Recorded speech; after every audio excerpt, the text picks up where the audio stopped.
Okay, tell me about Columbus. Okay.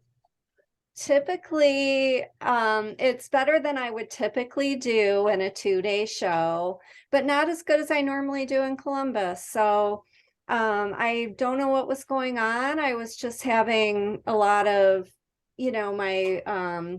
my really good buyers there. I think just, maybe didn't want something from me or want something big from me this time, just something little or maybe they didn't want something this time. The energy was low and the attendance appeared a little low. So I'm not really sure.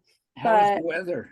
the weather was perfect the first 2 days, and then the third day they closed the show at about 11 a.m. due to bad weather being expected. And it rained about starting maybe at about 11:30 or noon. So, they went around and told everybody, time to pack up. And by the time they made it to me, I already knew from some of my other Right. friends, but I was just kind of like ready.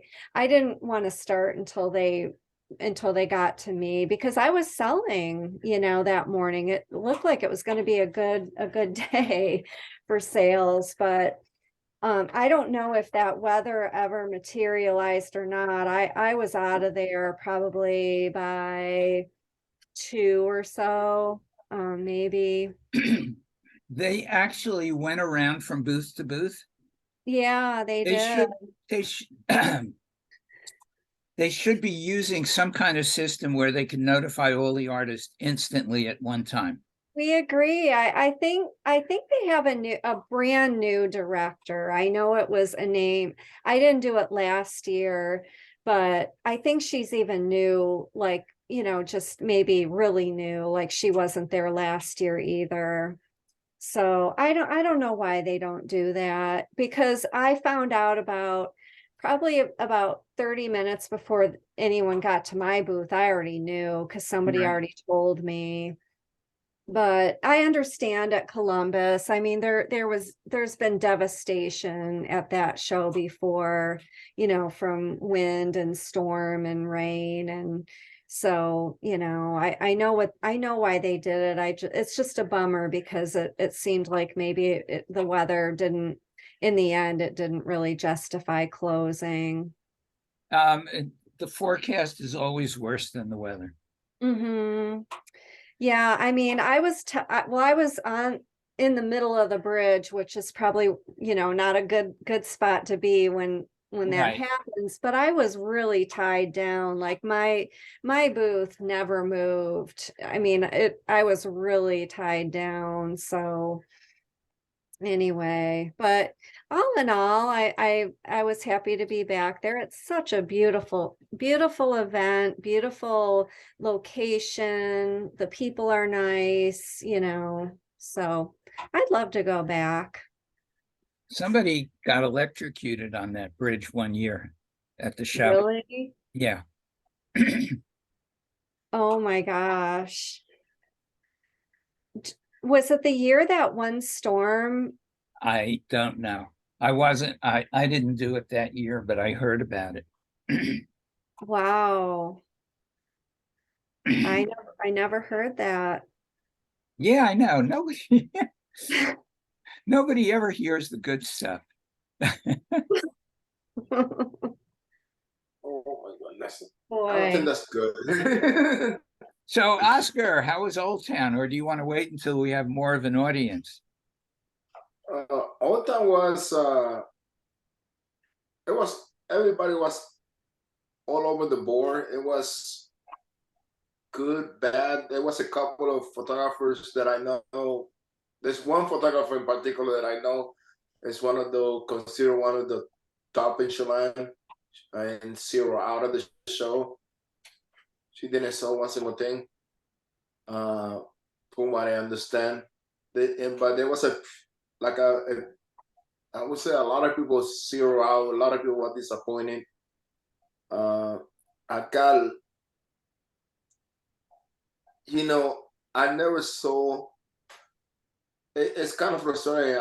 I have the volume, but I didn't make the money that you should at that show.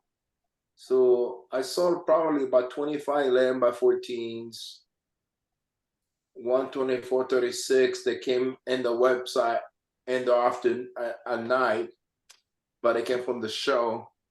I recognized the name, and then 130 by 45, but that was about it. But everybody was okay, but nobody was jumping up and down like last year. They said last year was really, really good, but this year was really, really down. There was more people looking than buying, I think, but it was mostly low end. And Wall Street, I think that was about the same also from what I heard, but I was not in that show. So I was right now, I think if I get into, as crazy as it sounds, I got into Omaha, Columbus, and Old Town, and I decided to do Old Town because it was the local show. Right. I think if I get into Columbus, I would like to try it for the first time, if I just to try it. But I think that the show that I really should be doing is Omaha. Why? Because I do well in Nebraska. I just cannot explain it why. Okay. I just don't know. I really do better, and I'm one of those crazy ones that do well in Nebraska. Yeah. I mean, my experience is when, Barry would laugh at me because it's been so long, but I used to do Omaha Summer Fair. Yeah, and that's what I'm talking about. I do well in there. And I So also I did, was thinking it was. Sorry. I was going to say, I also used to do Jim Huffman's show at the Odeum Mhm. or And whatever. today I did an installation for a lady, and she was saying to me, "Oh, I think the people just go to the shows. Her opinion is they're not going to buy art. They just go there for family gathering and have fun. They really not buying artwork." And I'm like, I hope that more people don't think like you, but like you kind of say that to her. But it was interesting. That's kind of what I maybe didn't say about Columbus, was that it was much smaller sales. Like I feel like I probably had the same number of sales, but I didn't sell really any. I sold only 3 necklaces the whole weekend, 1 ring and 2 bracelets, and then the rest were all earrings. One expensive pair of earrings, but no, 2 expensive pairs of earrings, and the rest were little earrings. So but hey, compared to a lot of other shows, it was still a good show. So I was pretty happy. The sad thing for me that I think that for me so far this year it falls in the mediocre category, and that's the 3rd show that I do in a row that I walk out of there feeling like I know it's not me, but it starts to worry me about the economy and what people are buying. I think that my my client said that today her and her husband are in the financing. He said we're not going through a recession, but she said I think that people are just scared of spending money and things that they don't need. So, but that's the problem that we have. And this weekend I'm going to Tablet Street, and weather report says rain both days. Mhm. So I'm going like, should I even bother to drive 3 hours to Indianapolis? I'm doing a local show at home. Well, it's in Detroit. I'm in Ypsilanti next to Ann Arbor, but it's called 9 Design Fine Arts and Homes or something like that. It's done with in partnership with the HGTV Bargain Block team. That's awesome. Yeah, I'm really excited about it. It's only a 1-day show and it's small, because the guild was approached to do that with the bargain block team with very little time before the event, like a couple months. So you know, but it's really exciting. It's a nice little area, and I think we're going to be I think we're going to be on HGTV too, so that'll be kind of fun. Yeah. I work with Tiffany Brooks a lot. She's also from HGTV, and it's fun to work with those people most of the time. So, Yeah, something new. I like doing little one-day shows. I have my little Euramax pop up, and you know, my husband and I can set up in like 2 hours, and you know, it's fun.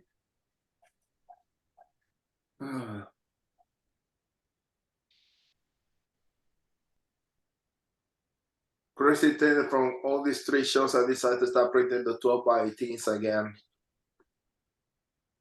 But I'm only going to print the stuff that's in the walls. I'm not going to go overboard this time around. You know that the mats I ordered from Crescent, it takes 2 weeks to get the order in. They're the mid-range mat boards, $11 each now. So it's getting out of hand, big time out of hand. Ron, the man of the hour, they told me that you are partying, celebrating that you won the Mega Ball. I won what? You heard me, that you won the Mega Ball, that you're going to be giving money away. Jeez, I wish. You know, if I won the Mega Bowl at an art show, I'd walk away from my booth and say, "Free, help yourselves." Probably nobody'd ever come get anything, right? They'd probably leave it set there, and I'd get fined for littering the street. How was the weekend for you? Good? It was mediocre. Similar to 57. You did what? Similar to 57th Street. Okay. Did it rain? It rained on Sunday morning, but then it stopped. And people came out. The show was packed. Was it really? Yeah, but there was nobody buying really. Wow. You know, it was like if you have to sell one big ticket item to save the show, basically. That's what it seems like it. What's going on? I think that I was on the line before that I was with a client that's in finance today. That the wife, she's also in finance. She thinks that people are just afraid to spend money right now. There's no idea that the economy is doing bad or we're going into a recession. They're just afraid to spend money. That's a grim forecast. Yeah. So it might be interesting. What about you, Court? How'd your weekend go? I didn't do anything. Oh, Well, that's good. You didn't lose money. that's right. Yeah, I don't have shows until September. Holy cow. Well, see, and the other thing with Talbot Street is Talbot Street used to hold it the same weekend as the Gay Pride event. It was a big Gay Pride event in Indianapolis. Mm-hmm. And they divorced themselves from it for some reason. I've never understood why, because gay people buy a lot of art. But it's not there. It's not the same weekend anymore. So I don't know if that's hurt it somewhat. But this pattern of seeing, pardon? I was just going to ask real quick, when did that happen? That they I think right before COVID, I think. Oh, okay. Or coming out of COVID. But yeah, it used to be the same weekend. And you know, I've never been at shows anywhere where gay people didn't come out and buy art. It was a good thing. Don't know. But it's not a good forecast looking down the road to see people coming out for whatever reason, but not buying art. No, that's what I keep hearing. Yeah. So you didn't see much going by either, right?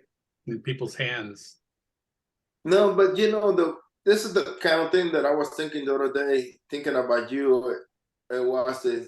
it could be drop ship. It could be people delivering the piece later on. That's why you don't see the big pieces going out. Igor sold a big piece, and I hang it for him yesterday at the house of the cousin, but it was a 48 by 48 a Chicago team piece. But so it could be that also, that you're selling or just selling small stuff or selling things that you have to deliver no matter what. But in the past, haven't we all seen people carrying fairly big pieces out of art shows? Yeah, but I think I honestly think I can count with my hands how many I saw the whole weekend. Wow. Granted, I wasn't one entrance out of the 5 that they have. So at least the one that I only saw maybe 3 or 4 people carrying big packages. Yeah. There was a lot of small stuff. Also, the other thing that happened in Old Town was that the police came around to tell all the jurors to be careful. There's a gentleman that does indoor jewelry, most indoor art shows, and he got stolen $100,000 in jewelry. Whoa. In Old Town. I heard about that. Holy cow. Yeah, when I was at Springfield Old Capitol, there were 2 jewelers there that I know that both had artwork of jewelry stolen, and I've just not run into that before at art shows too much to actually meet. Go ahead. I was just gonna say, the guy who had his jewelry stolen, I heard that it was all packed up in his backpack, so it was all in there too. Oh, okay. That's what I heard, and then the whole backpack was stolen. I rarely have any. I mean, I'm not going to be a target. I've had my pieces stolen like off my display before. It's very, very seldom though. Mine is sterling silver and then handmade glass. And do you run the booth yourself, or do you have anybody with you? I haven't been having anybody with me, and I don't have any cases either. So I have some. Most of my pieces are, well, most of the pieces that are out are, around 250, 300, kind of that price Yeah. range. I have a Yeah. few. But the raw materials don't add up to a lot. Right. So I mean, when it's stolen off my display, it's just somebody who just wants one. It's not, because they want to, Resell it. melt it down and sell it or whatever. Yeah. So hopefully I wouldn't be a target of, a thief when I'm all packed up on my way somewhere, but you never know. I could be mistaken for somebody else, or just they don't know it's just jewelry, so let's take it. On a backpack full of jewelry, that's a pretty good target if someone's paying attention.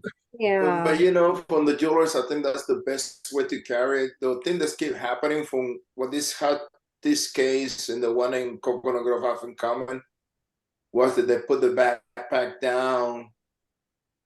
From what I understand, I don't know if it's accurate. Mhm. The wife put the backpack down, didn't tell the husband that she was going to the bathroom, and that's what's the when it happened. Yeah, I read So that it was also. more.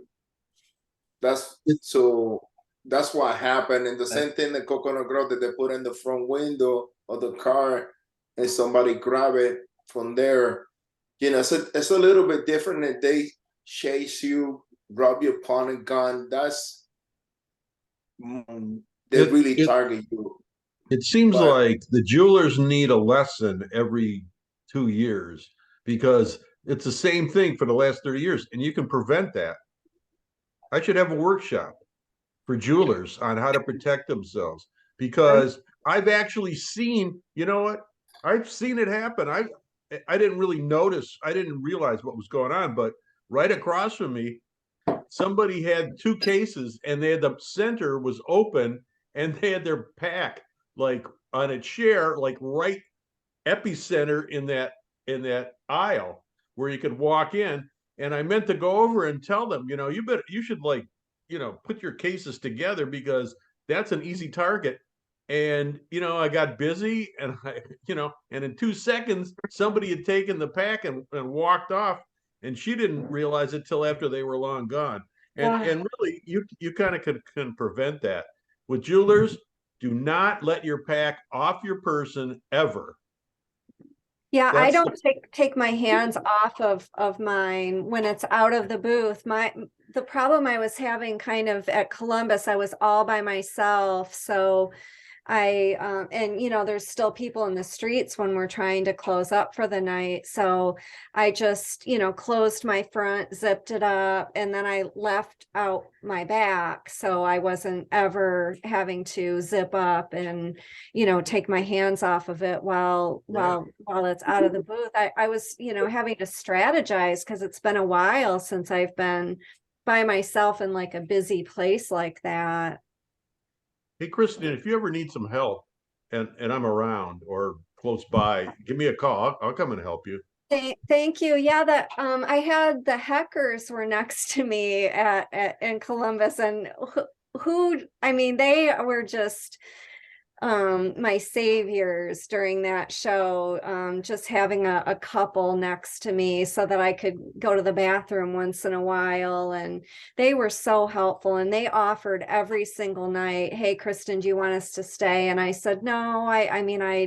I felt pretty safe. I was actually traveling with a friend too, so I was never going to be walking around by myself, but they always offered to help me pack up at the end of the night.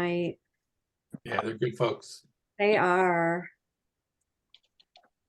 There is a practical way to set up your booth so that so if they're going to come behind, it's actually noticeable. That it actually has to be a path around. Yeah, Yeah. at Columbus, there was no way because the Heckers had all of their stuff. We could store stuff behind the booth. So they had stuff.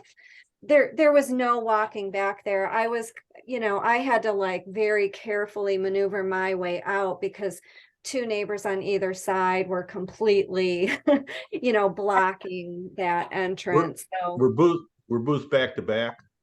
no, the booths were we had our backs to the bridge, and then we were tethered to the Oh, right, bridge. the bridge. And then my friend Kate, who was next to me, had an awning tied to the bridge. She had boxes, and there wasn't really an easy way to get back there. So I felt pretty safe that I was gonna, not get bothered.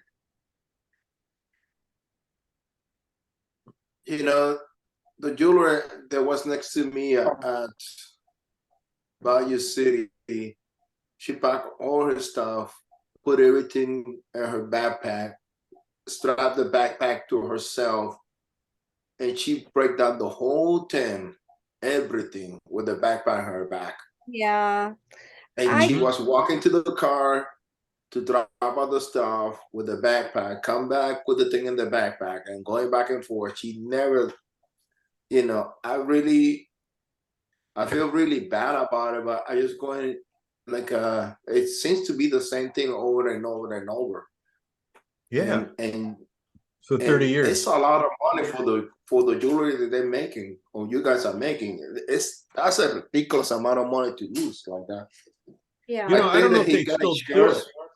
I don't know if they still do it, but like 30 years ago, there were organized Colombian gangs at Coconut that would come by at Coconut Grove and follow jewelers. We used to drive up to Baltimore to do the wholesale retail show, and the jewelers would look out for each other, and we would look out for the jewelers. It would be a tandem. You'd drive in tandem, and just the whole way would be you'd have to watch because it wouldn't be just at the show. It'd be after the show as they're driving away, and you pull into a rest area or a restaurant, and these guys would try and break into your vehicle and stuff. So it was an organized thing, and I don't know if they still do it, but I'm sure that there are gangs that do it. I've heard in New York City they work in teams, and somebody distracts you, and then meanwhile somebody grabs your thing, and it's so practiced at it that It's just real fast. It takes 2 seconds and your stuff's gone. So Yeah, I have one goal, and that is to start packing down smaller. I don't, my stuff is too, I have too much stuff to fit in my backpack. So that's what I'm gonna start doing now, pack down smaller.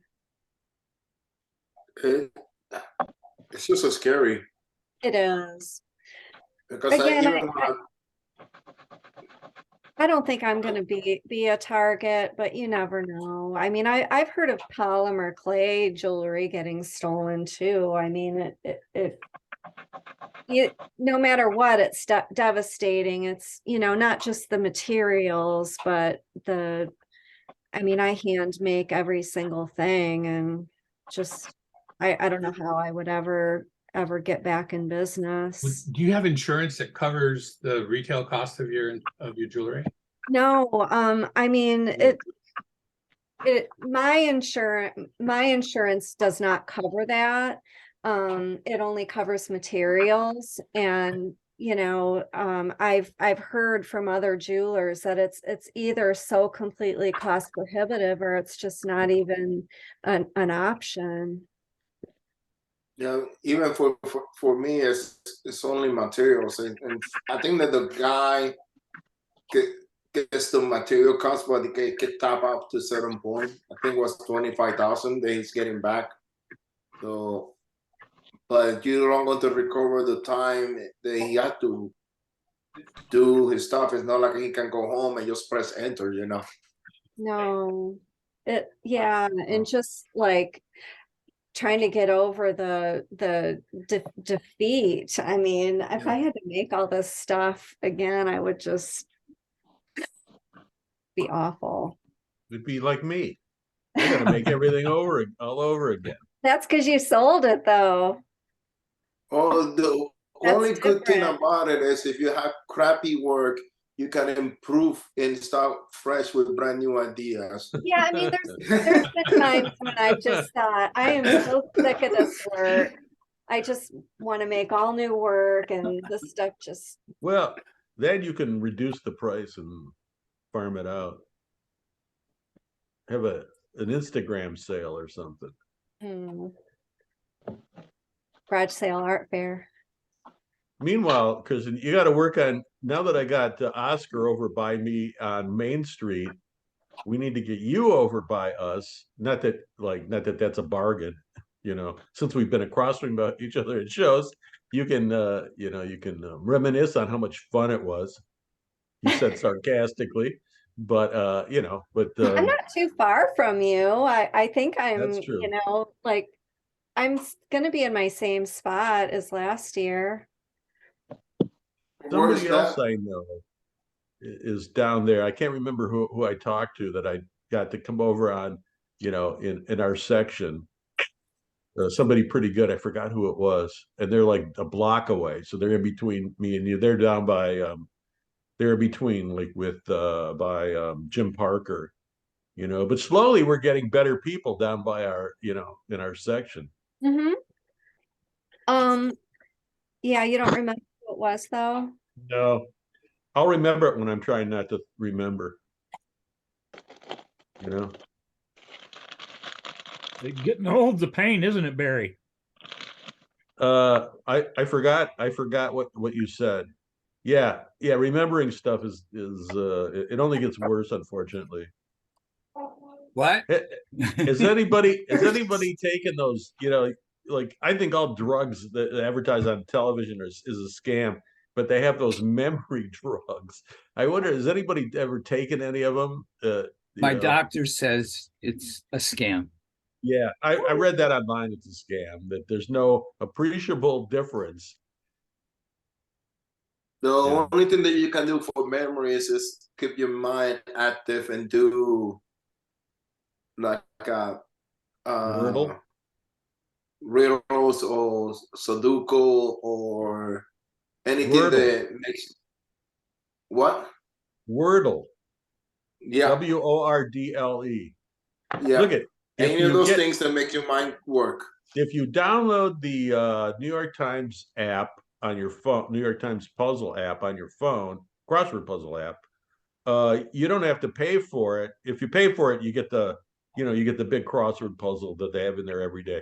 But if you just do a freebie, it's a mini puzzle which takes about 2 minutes to do. This word thing where you get letters and you have to make something, and then Wordle, which is 5 letters, and then Sudoku. So I do all that in the morning, and I go, hey, I still got it. But something. Yeah, because you put it in easy. That's right. I do the easy Sudoku. You're right. I could do the other ones when I was younger and smart. I would do the the more difficult ones, but now I just do the easy ones. I hear you. I'm capable of doing the other ones, but it's too much work. Shame on you. Oh, by the way, plywood is not going down in price. What's that? Plywood is not going down in price. Whoever's saying that is lying. Neither is gas. Yeah. Gas went up this week. Unless you live in Oklahoma or Texas or Missouri, somewhere where gas is around $3 a gallon. Gas here is about $3.40 a gallon. Unless you go to Costco, then it's under $3. Really? I would have for $3.49 right now. I'm paying $4 a gallon $3.69 right here. at Costco. Let me emphasize that part. At Costco here, it's $4.59 for regular. So just depends where you are. California has it has a little over $1 in various fees and taxes on it At per least. gallon. Well, in Wichita, it was interesting because in Wichita, gas, Costco was $2.95, and everywhere else was $3.39. When I drove up to Kansas City last weekend, I stopped at Costco, and Costco was like $3.29, and every place else was $3.39. Yeah, you know what? Same thing with Wisconsin. In fact, Wisconsin passed a law that said you can't undercut the gas stations. The state said, so now Costco used to be 40, between 20 and 40 cents less per gallon outside of Madison, and I'd always get gas there. And now it's no different than the rest. I have to check tomorrow. I'm going up to go do a little photography around Lindsborg, Kansas, and there was a town on the way that when I went up and did this a couple weeks ago, the gas in this one town was really cheap. So I got to see if it's really cheap and plan my gas buying to stop there, because it was under $3 a gallon there too. But everything else was $3.39, $3.29, $3.39. And there's Buc-ee's. Yeah, I don't do Buc-ee's. How come? I did Buc-ee's once and just was overwhelmed, and my partner, we were making an EMS run down to Houston, and my partner had a really bad feeling about the place, so we left.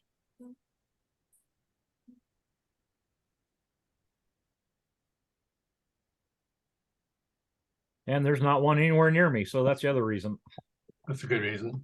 I do quick trips where I can.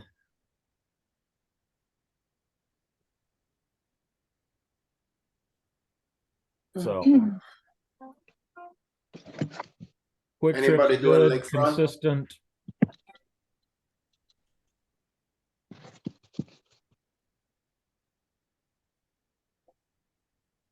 Really interesting. Quick Trip is based in Tulsa, Oklahoma, and you'll find them across the Midwest, but you won't find them in Oklahoma City. Can I ask a quick question? I'm just curious how everybody's shows have been going so far this year, because I don't know if it's just the economy or it's just here in Pennsylvania area, but man, shows have been off something fierce. Where are you in Pennsylvania? I'm in the Poconos. I am right at the trifecta of New York, New Jersey, and Pennsylvania, a little town called Milford. How far do you travel? 5-hour radius typically. How did- I was talking to this before. I think that the economy is doing fine from what all the financiers keep saying to me, but people are scared to spend money and stuff that they don't need. So they've been buying, and from what I noticed lately, just low budget things like things under $100 a lot. No, and then if you have a place for something big in 2D specifically, or you want a showpiece, or you'll be looking for, and something that really stop you in your feet, then they buy it. But they're not spending money right now. It's more the people than the economy. So that's what they keep saying to me. That's why Home Depot have, I think this quarter are reporting 20% less what they was expecting, but that's why they launched That's because it's $90 a sheet for plywood. Yeah. But they start the Ryobi days, the sales for Father's Day, that they run like 2 weeks ahead of time because they was doing so badly number wise. So they needed to figure out how to improve things. But Kristen, Lowe's how have didn't do it. Kristen, how have your sales been? Because I too am a jeweler.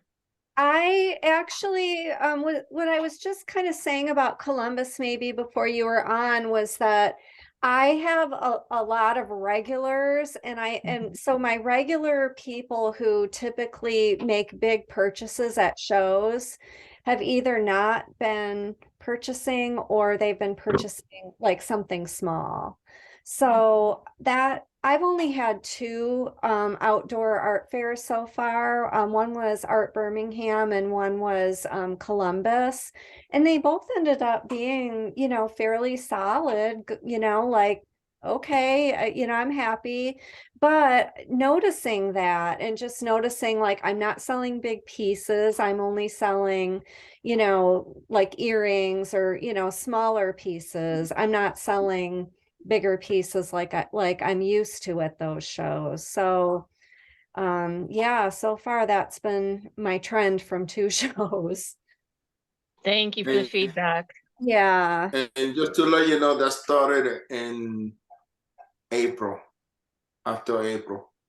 Because before that, when you was in Florida, you would not even tell that there was anything bad going on around. Really? Yeah. Not true. It is true for most of the high-end Come painters. on. I can tell you Oh, that. well, that's a different story. High end, there's never a recession. That's Yeah, true. no, that's what I'm saying to you. I want to I say, got friends as that make the money for the year already.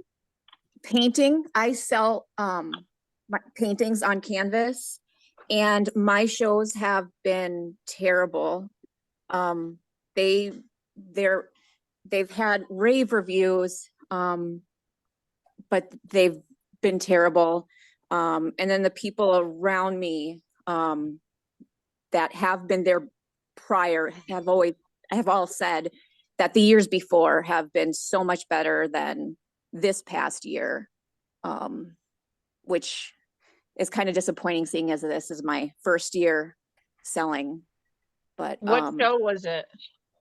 the last one I did was Hinsdale, outside of Chicago. Wow. Yeah, but you cannot go by Hinsdale. That show is super slow, and that's a hit or miss show. I can tell you that. Because I live in Chicago. Okay. And that show is like a really low traffic, and you have to have something big for the houses and something that they really like. But the area has money, but you only make 1 or 2 sales in that show, and you have to hit for a home run anytime. If not, it's just a waste of time. Yeah, I did it once about 10 years ago, and there was no traffic. Oh, It yeah, got the good people that I had reviews talked last to year. said that there was a lot more people normally. So, but I'm not going to go How do next you year know that? You said it was the first year you're doing shows, so how do you know that? because the people that were around me had told me that the years that they have been there had been a lot more traffic. That this year was terrible. If that's the case, if that was the case, honestly, Uh-huh. then it was really dead then. Yeah. I don't know. I Because, mean, I just met these people too, so I don't know. you know, And but then what I are also show did you did one so far? in Door County. It was, I mean, it wasn't this year, but it was in October of last year. That was terrible also. But Well, those One are thing I can my tell you, two hang shows that in I've there. done. I Those are my did two. it once about 30 years ago. So, So that's irrelevant. right. I So keep telling those are Mary this. my two shows, and those were my two experiences for art shows, and so it's kind of disappointing. So I'm like, I don't even know. Do I want to spend money to do more? I mean, I don't know. I mean, I've juried into, a few more shows, but I'm like, I don't. It's a lot of money to spend, and hotel rooms and gas and just to be kind of bummed out. Oscar, what shows should she do in the Chicago area? The only shows worth doing in Chicago area is only 4, in my opinion, and even the 4 is a gamble. 57th Street, Old Town, Geneva, Port Clinton. Everything else, I like Forest. Everything else, please stay away from it. If you're Okay. no local. Yeah, I would say there's only one show worth doing, and that's Old Town. And I've never done 57th Street, so maybe that intrigues me. Okay. Oscar, is it- that their that isn't an Amy Amder show, is it? None of those. It's all in the Port Only Clinton. Port Clinton. Port Yeah. Clinton. Yeah. Yeah, I did Port Clinton when that was her only show, or she had 2 shows. Oh, that's irrelevant, Barry. Now. That was in the 1800s. Did you Yeah, guys, that's irrelevant. That doesn't count for anything now. I did know. you guys, That's true. did you hear that ACC St. Louis has been canceled? So Which one? ACC St. Louis. I never knew they had a St. Louis show. I don't think they do. They did. American Craft Council. Yes. Has it ever happened before, or was this going to be their first year? It's been running for many, many years. No, No. you mean St. Paul, Minnesota. St. Paul's, sorry, Right. St. Paul. Yeah, Right. yeah. Okay, that makes more sense. Hold on. Oh, I got it. Go Hey, ahead. while we're on a break, and Barry's gone. Dawn, your paintings are really interesting. You can I say don't- whatever you want about me. I don't do paintings. No, Dawn. Not St. Oh, Paul. the other Dawn. Oh, there's Oh. 2 Dawns. Yeah. Thank you. You guys see this? Expo 89. Is it backwards? It's backwards for me. That's the brochure for the first St. Paul show. I think it was the first one. Well, it's gone now. Hey, Jesse, what's your price range on your paintings? She's muted. Ah. I'm sorry, I was trying to get back. So they range usually from like 300 to 500. Okay. I was curious. Usually, they're usually the sizes are like from 11 by 14 to 24 by 30. Okay, I know with a lot of more expensive, bigger pieces, it takes some lead time and people need to see your work 2 or 3 times. And that really, the more expensive your work is, that really applies. But that shouldn't, I'm talking about pieces that are 2,000 and above. Yeah. I have some of those. Also, another thing, Jesse, when Yeah. you get a chance, try if it fits in your car, try to paint even bigger. Yeah, that's what Amy Ander told me to do also, so. Yeah, you really need to paint big, and at least have 1 or 2 big pieces on the roof. Okay. Yeah, people were And actually opposite, my bigger ones. That's what actually brought them in. Were the 24x30s is what people were really actually going to. yeah, Of course, and, people are like, and oh, I that's a love small it. size, Yeah. Okay. and that's still small. No, that's the biggest one I have is the 24x30. But that, yeah, that is, I guess that's small. So. The last show I just got accepted to was they wanted the bigger paintings. I guess people are really interested in the bigger paintings. So like this one is 30 by 40. So 24x36 is like my smallest painting. Okay. I mean, you go into some painters' booths and you'll see, you know, they might have 4 pieces hanging and that's it. Yeah. Okay. So what happens if you just, I guess, I always wonder, like, if I only had a couple, you know, a few pieces, if you sell them, but I guess I wouldn't really worry about that because. You paint new ones. Yeah, true. It does. Very true. Very true. You go home happy. Yeah. Yeah. Yes, I would. I would go home happy.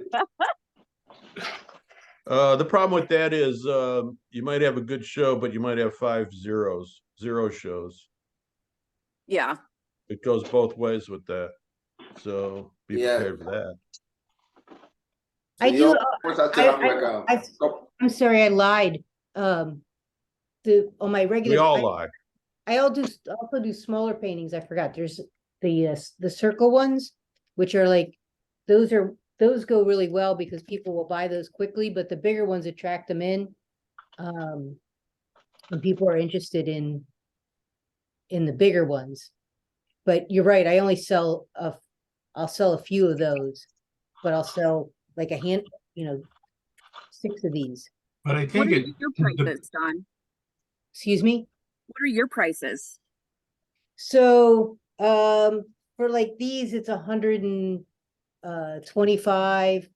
I just went up a little bit on my prices because of my expenses are going up. And then this one is going to be like more like I think 800, 900. Okay. I think one of the nice things about big pieces, even if you only have one in your booth, is it shows people that you do bigger pieces and will help them to inquire if they need a big piece. What other options can they have to get a big piece? If you don't show big pieces, there's nothing saying that you do big paintings. Okay.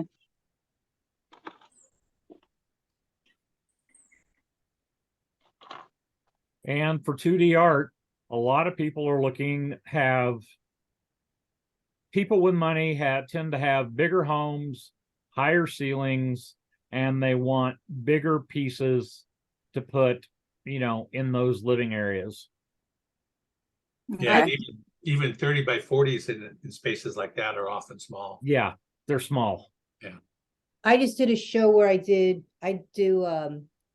these one paintings that I don't have them that I can show you, but they're 12x36. And it's like sea turtles crawling off the sand into the water. And I sold 4 of them because the guy wanted to make it 4 pieces in his in his area. So he bought all 4 pieces and lined them up on the wall. Yeah. And that's another way that you can do with big pieces is you can paint them as diptychs or triptychs, so they're easier to pack up and put in your vehicle. But when you unpack them and hang them, they take up a big wall space. And a lot of people will just be attracted to 2 and 3 panel paintings, big paintings. I have one of these. Same with us with photography. Okay.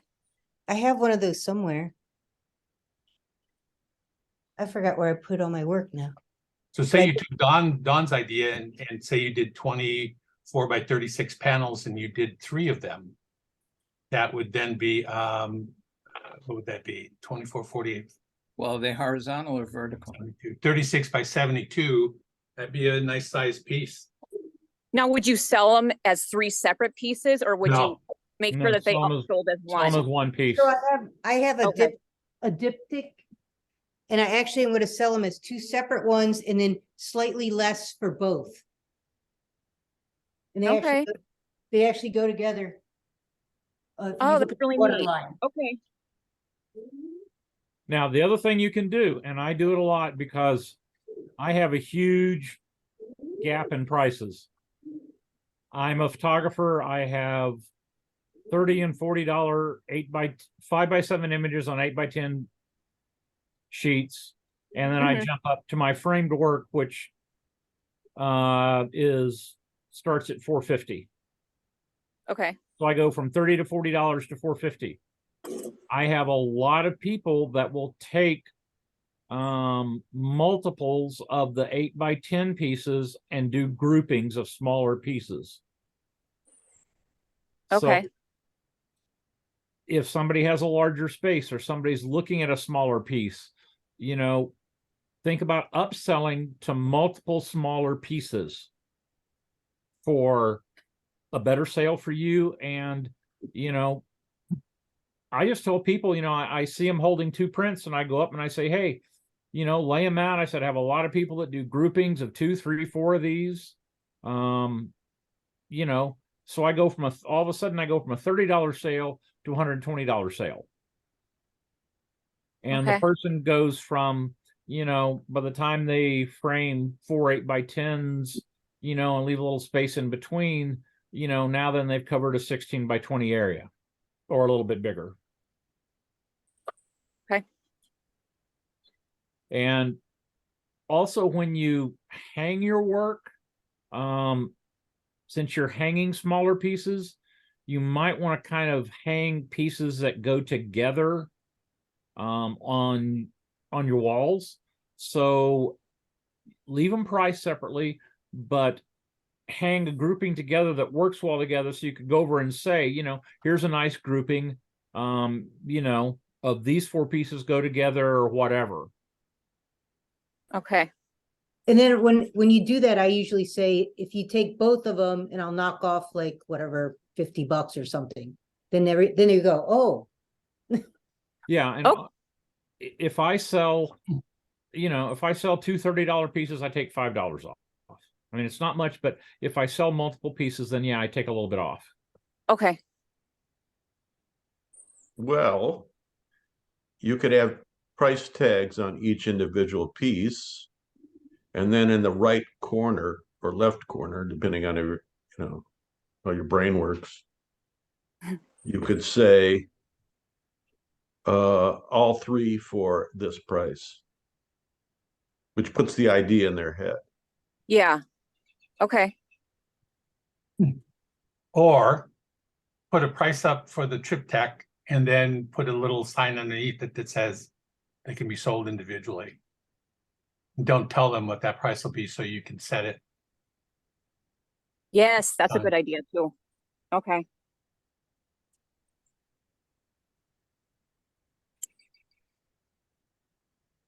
Yes, it's nice to give them options, as Court and Barry are saying, but just, and Dawn is showing, but just open the door, but don't open it too far.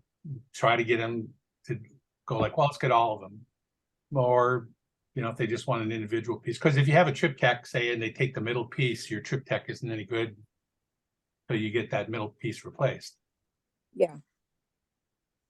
Well, and I found, you know, there's a real fine line between offering options and offering too many options.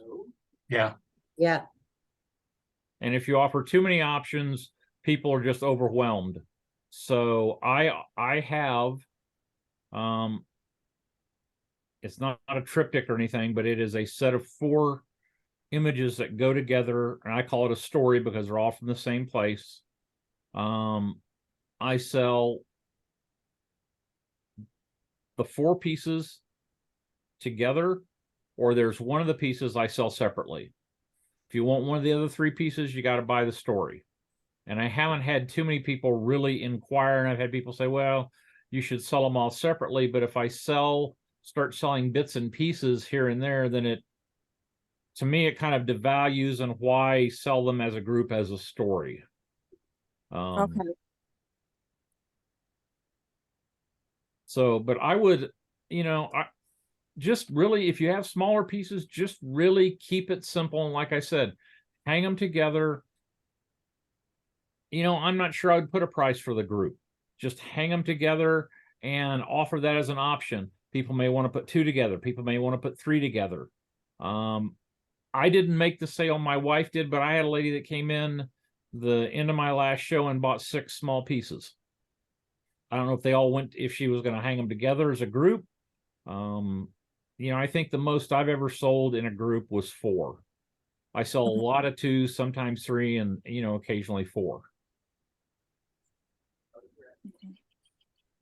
But, you just got to kind of suggest it to them, play it by ear, and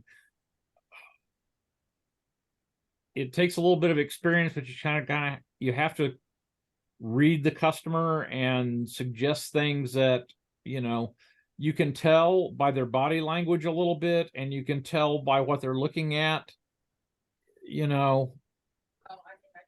if something's in their price range or not in their price range. Okay.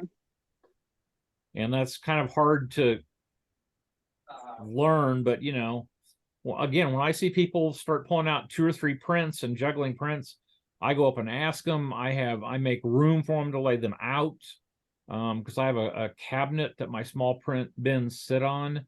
And if I see somebody trying to choose between 2, I immediately say, hey, a lot of people buy multiples and do a grouping of these.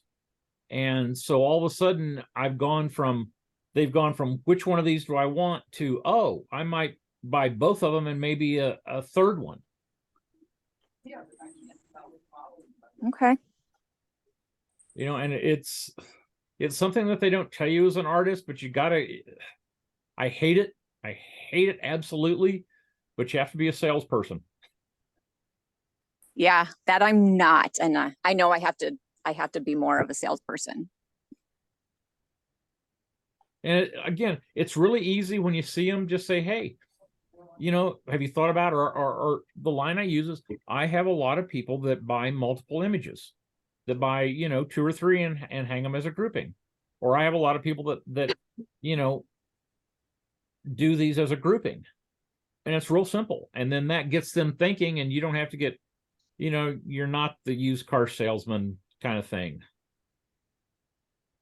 So it's easy for me to do. Okay. Well, thank you. I appreciate all your guys' advice. This really, really helps me. Really does. My husband told me another thing. He said, always have a really high priced piece in your booth. Don't expect to sell it, but have it there. So when people see it and then they look at the other piece that's cheaper, they go, maybe I'll take that one instead. That's good advice. Okay. I like that. I like that. I forget what it's called, but I've read a couple articles about that. Yes, you put one high priced piece in there so that it makes everything else look reasonably priced. Mm-hmm. Okay. And if somebody really likes the high price piece, and then you can have a great sale.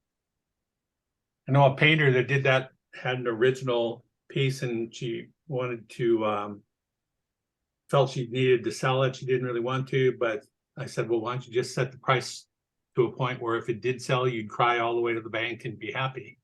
And she did. She set a $10,000 price tag on it, sold in the first 3 hours of the first show she put it out at. So wow. Yeah, she cried, but she felt good. So I She can do always paint another. I do painting, but I also do ceramics, and I do these jellyfish. So my jellyfish some are like 150, some are a couple hundred, but then I have one that's 2,000. So I set the 2,000 in the back, and they can take a look at it. It's got some gold on it and stuff, and they're jewels, gemstones. and people are like, oh, that's really pretty. And it's like, you know, they get attracted by the gold, and then they find out it's 2,000, and you can see their body shifting over to the other ones. They see something more reasonably priced and buy that. But you will Yeah. find somebody someday that looks at that and goes like, wow, that's a good price. You know, people that can afford, that have money and can afford to buy art often aren't put off by price tags like that. In fact, they often value it based on the price tag. So the higher the price that you charge, they think it's more valuable. Absolutely. yeah. Yeah, I mean, if you're, you know, you're, this is not Walmart stuff. This is handcrafted certificates of authenticity. You know, you can't find this. This is the only place you're going to find it ever. That's right. Yeah. That's right. We're the One first. of a kind. We're the first people to value our work, so you're doing good. Yeah.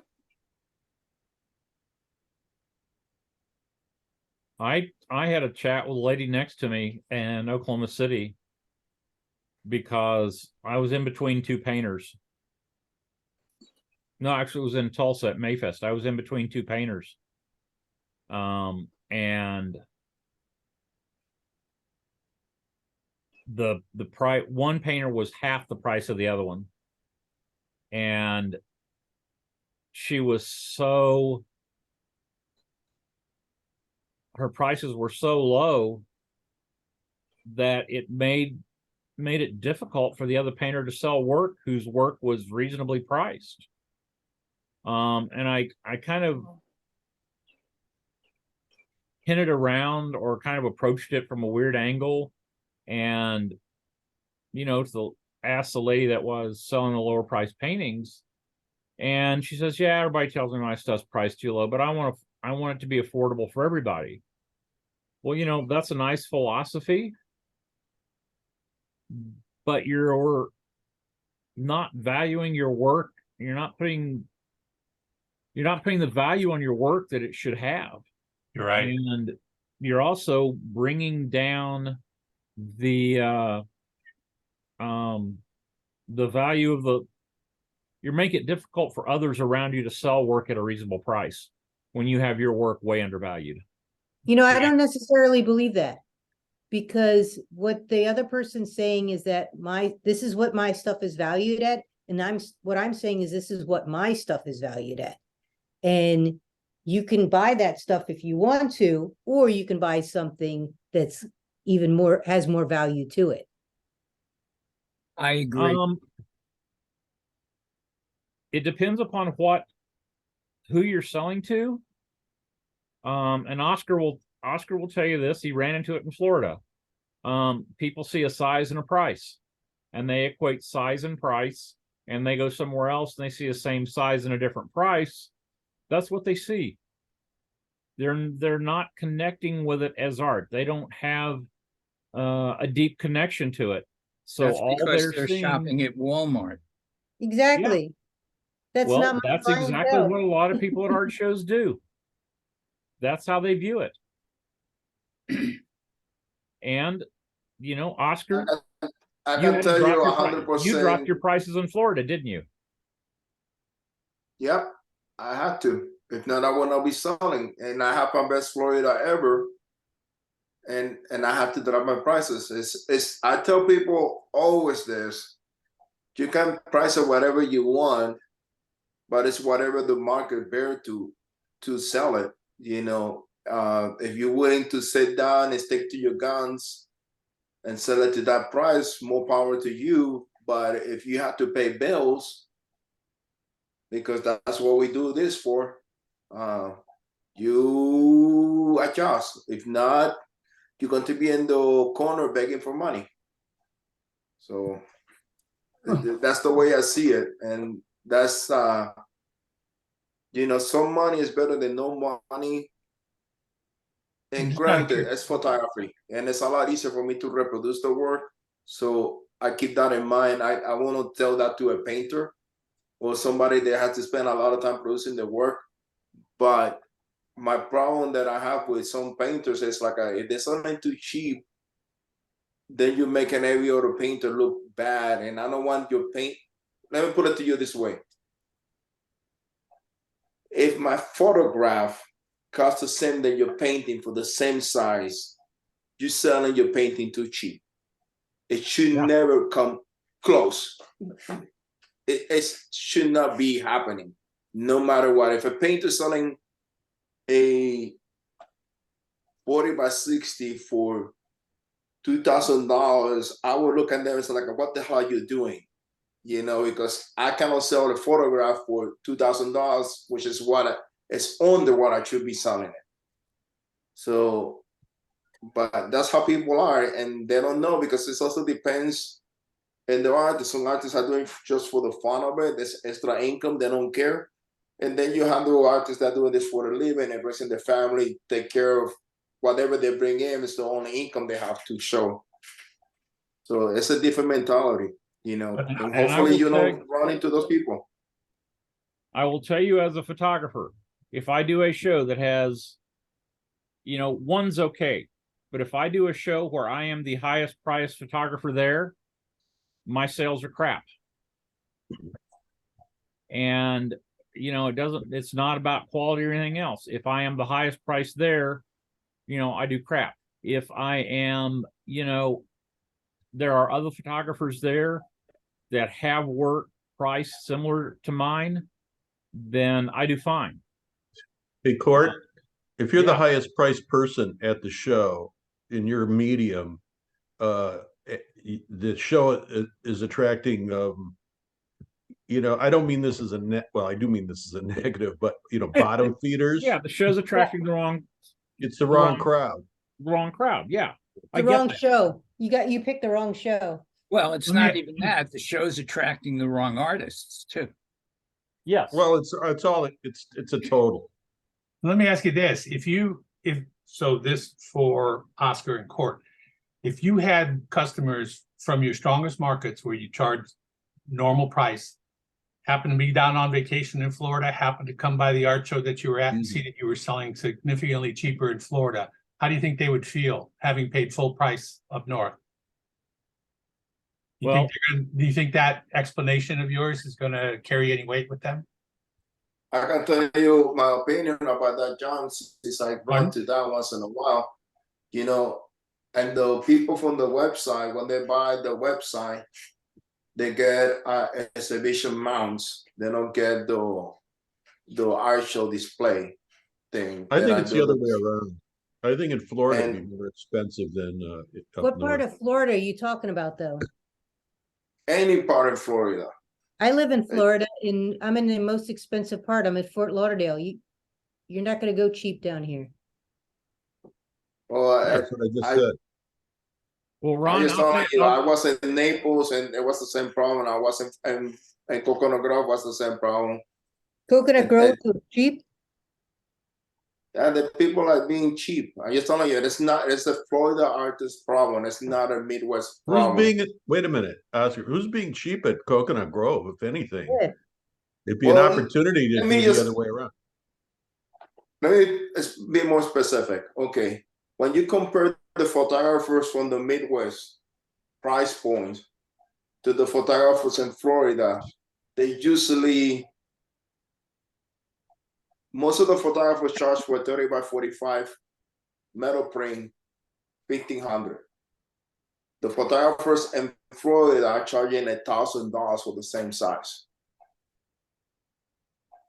Okay, you know what, Oscar, I wouldn't worry about that, and I would keep my prices high, because it's also a message that, hey, I'm better than those people. So you're not saying it, but well, it's one of two things.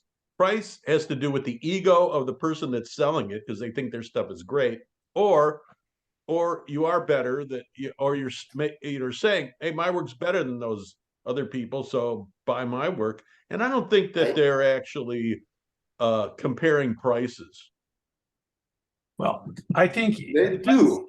Depends on the market. I think there's, in a lot of markets in Florida or elsewhere, if you're attracting the lower end buyers, price point is an issue for them. And yeah, it doesn't matter probably how much you drop your price, it probably won't make a difference. That's right. A lot of markets, when you have the higher end buyers, they actually value based on price. They do with everything, their cars, their homes, where they eat in restaurants.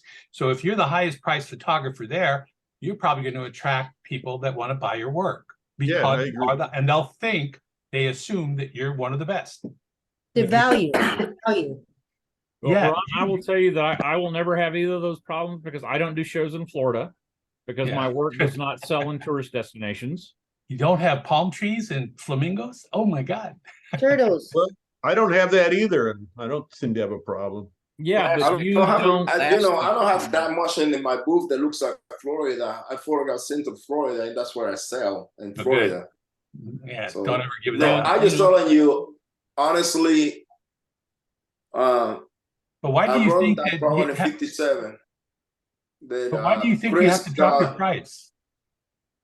My price is the because same everywhere. If you buy something from me, with the exception Wherever. of the garage sale art fair, Yeah.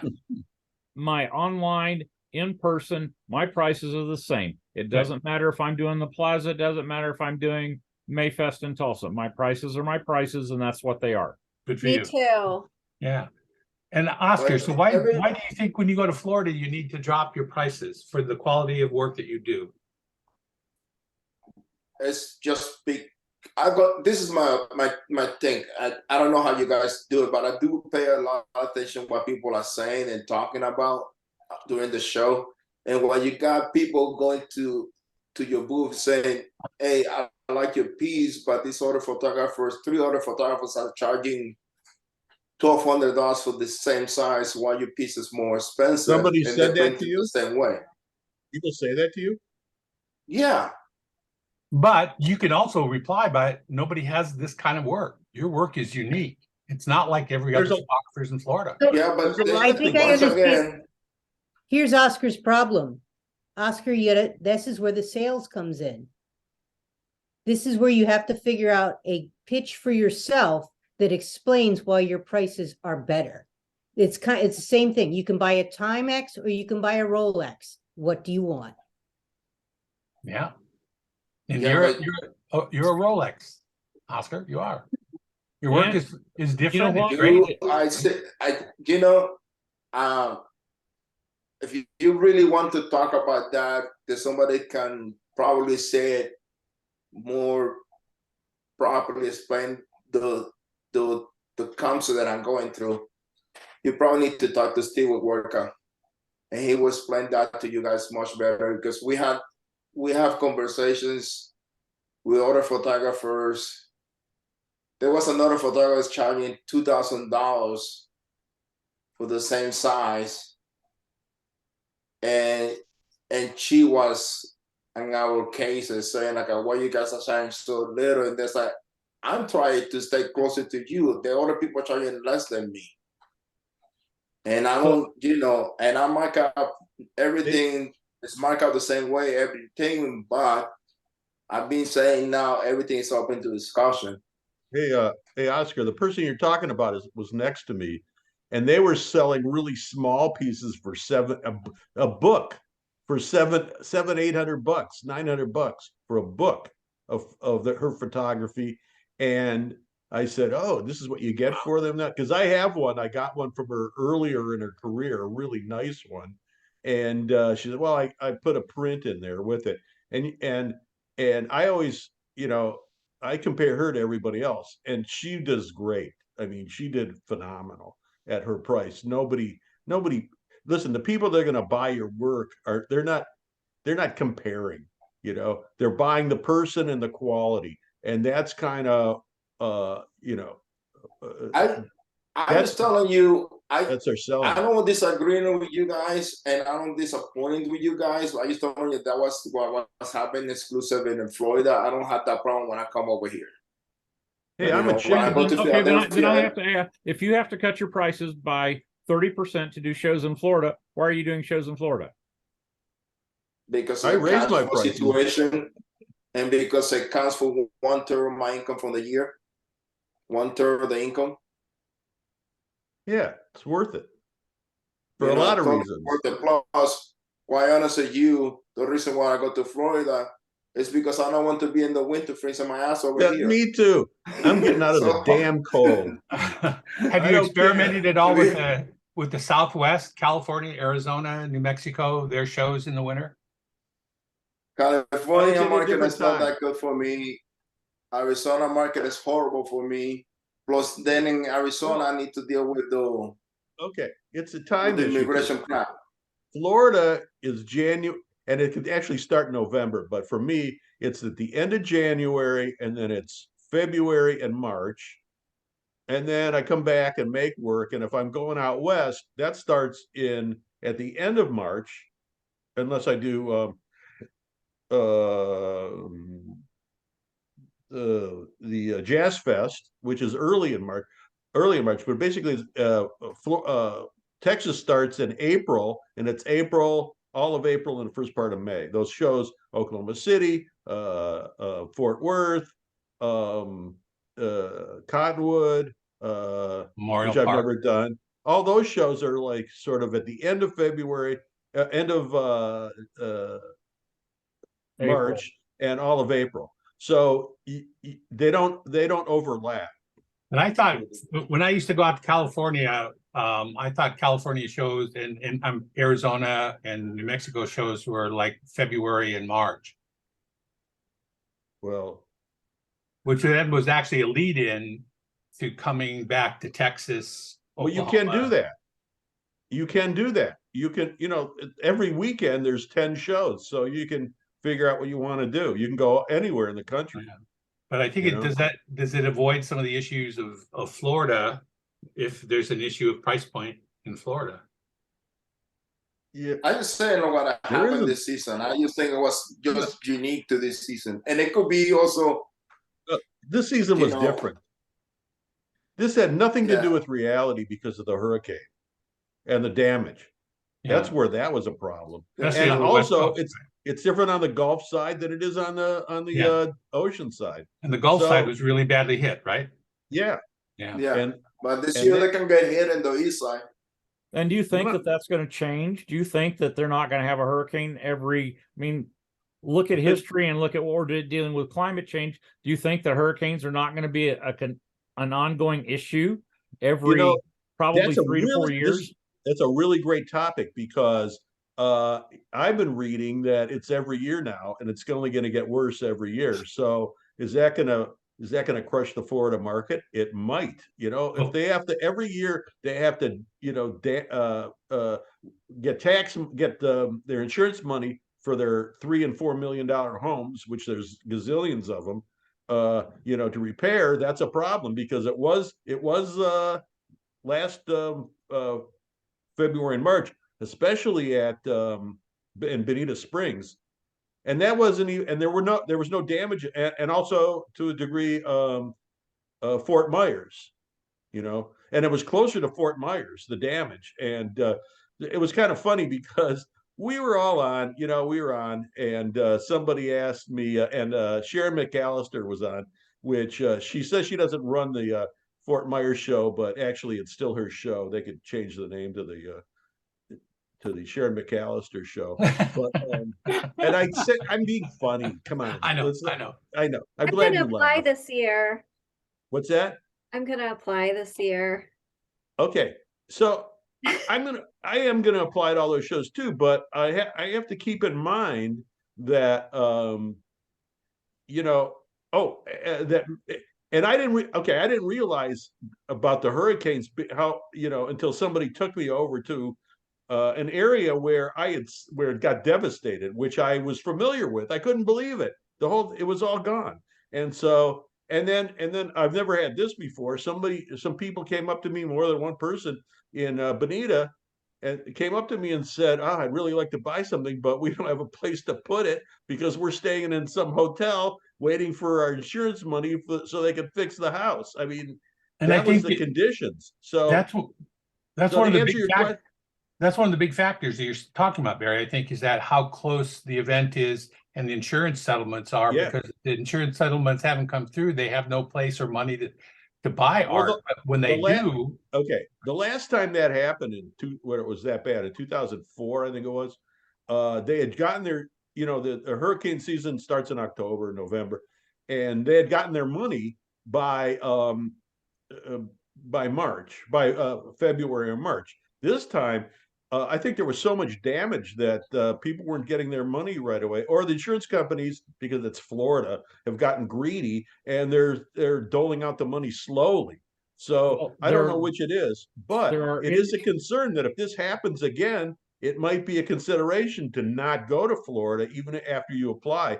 That is something I'm watching to see, and just knowing, well, where was the damage and where are the sales going to be? Now, I'm going there to are do Coconut insurance Grove. companies that are pulling that? out of Florida. They're insurance because of the amount of what they've had to pay out. There are insurance companies that are no longer doing business in Florida. Yeah, but you know what? This is free market, free enterprise, United States. As soon as somebody leaves, somebody will come in there. They think they're going to have a better idea. No, There never ask the will be people a in lack California of. how that going. What's that? Allstate just pull off from California. State Farm just pull off from California. And farm, Progressive is about to pull out from California. You're only going to have the state insurance to cover the places. It's so much they can pull in because no matter how much money you pull in, one of the reasons the insurance went up everywhere this year was because they had to make out the money that they had to pay to sue those freaking two states. Yeah. How much So- is that actually true, or how much is it they're using it as an excuse to hike up their prices?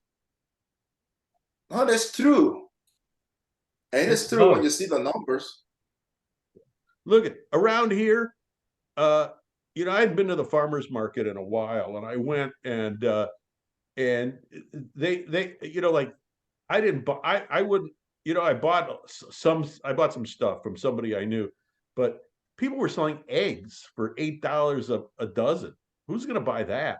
And also, I'm reading that egg prices are now have come way down. Apparently, in Marquette, they haven't gotten that message. I'm not going to.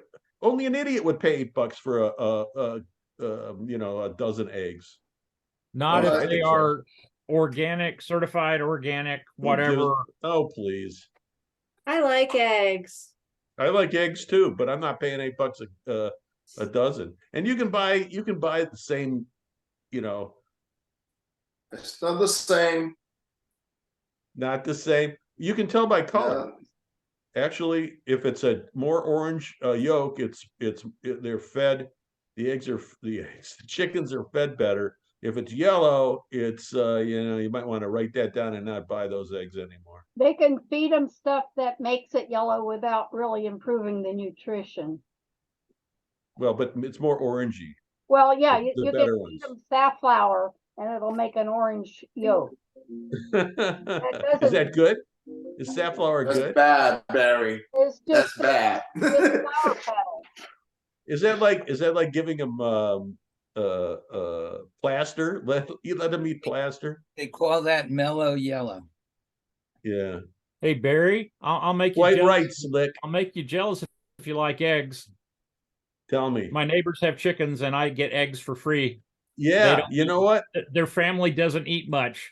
They don't eat a lot of eggs. They have a couple kids that are allergic to them. So I love it. That's great. get My eggs.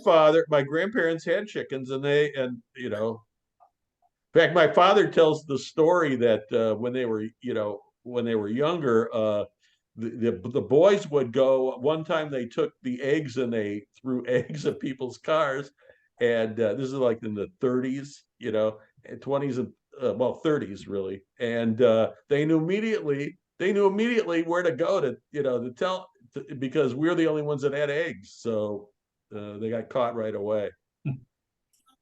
Oh, just one thing to make something clear. Some of the photographers that was comparing prices to what I was telling you are really well established photographers, people that are considered to be good, quote unquote. So just to add that little detail into that. So All right, I gotta go, folks. I will see everybody next week, maybe, or maybe this Hey, evening. Court. See you, Court. Okay. Are you doing Auto Tuesday tonight? Yes, it's Other Tuesday today. Okay, Bye. sounds good. I'll see you later. See you, Clark. Hey, Kristen, where's your booth? where's your booth in Prazel? Grassel? Thank you. I don't know. I'll look it up. Mine's 57, but they don't give out a map. They don't? Well, I didn't find one. Okay, I'm looking it up. It'll probably take me a minute. Yeah. Is it in Zap? You should have gotten an email. I know, but I'll never find that.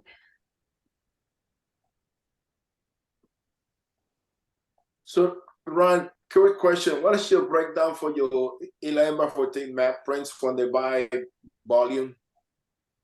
What's my, do I have a discount? Yeah. My discount is if they have bought from me before and they're a patron and I've got their email and stuff, then I give them a 20% discount, but they have to confirm that they're a patron.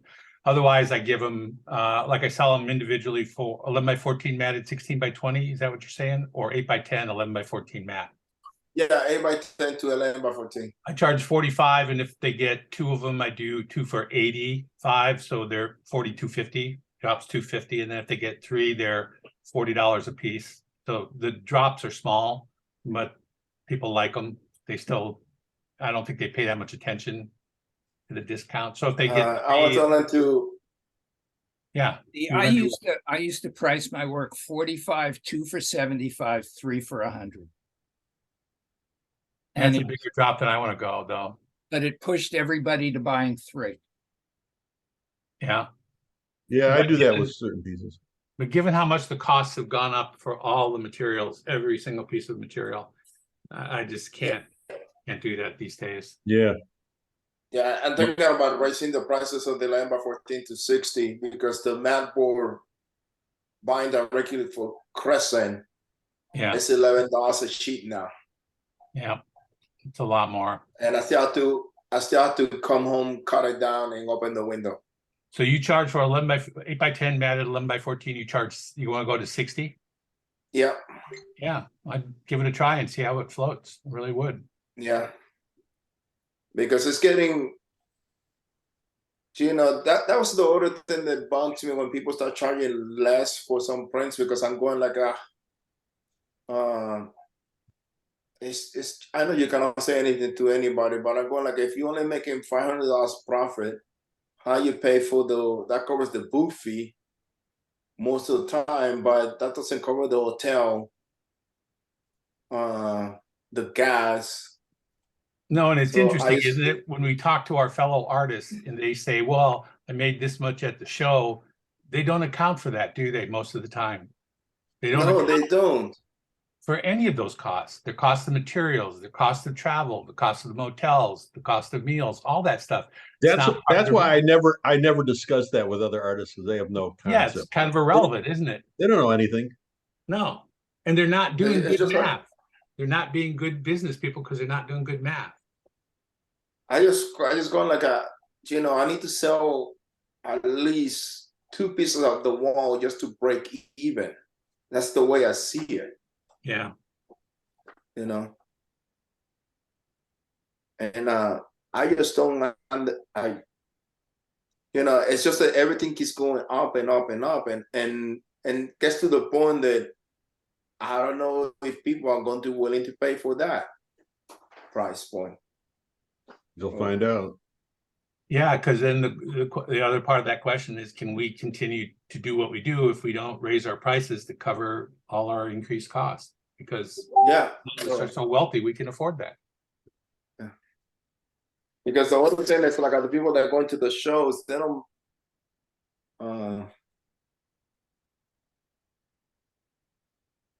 They might not have that much disposable income. I got you with a friend that she was saying, like, I'm going to these houses in Wrigley and they don't have wall pieces. And she was talking about maybe just after COVID and just hit me today. Wait, the problem is people buy the furniture first and then they do the wall last. I'll tell you that for sure. Hey, what I get, I get people like that, and I say, well, keep it in the box And then you know, when you get your furniture, then immediately put it out. You know, No, but that you can do that with 3D, but two work you can 2D you cannot do that because you need to know the size of the furniture, the how it's going to look, where it's going to fit exactly, and then the height and everything else. And you can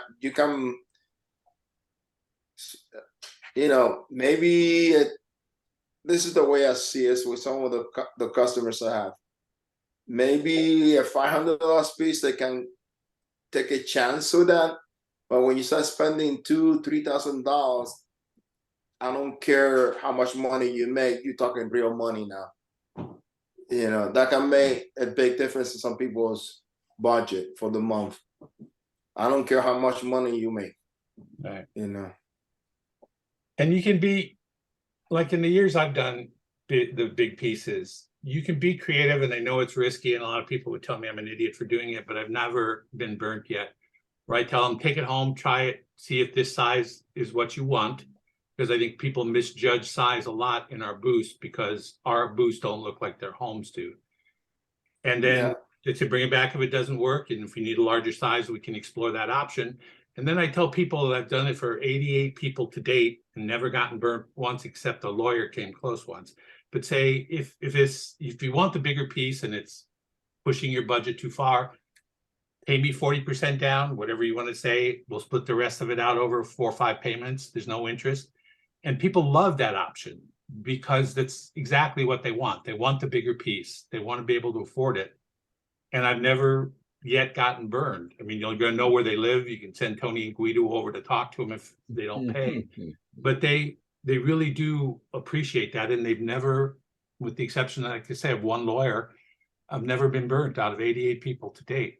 So it's a possibility, just an option to consider, that you give them a choice to buy the big piece, not have to pay for it all at once. And you might find that draws them in long-term to being a patron of your work. Just a thought.